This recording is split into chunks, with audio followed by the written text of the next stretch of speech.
இப்போ நார்மலான உடம்புக்காரங்க அப்படின்னா இந்த 4 இன்ச் இருக்குது அப்படின்னா இந்த 4ல் பாதி 2.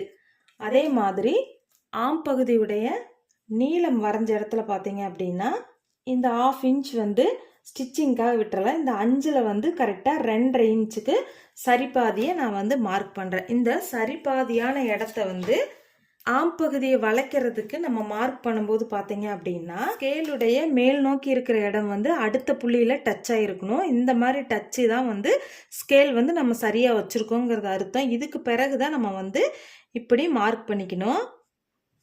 இது வந்து நார்மலான உடம்புக்காரங்களுக்கு இந்த மாதிரி ஸ்கேல் வச்சு வரைகிறது ஓகே.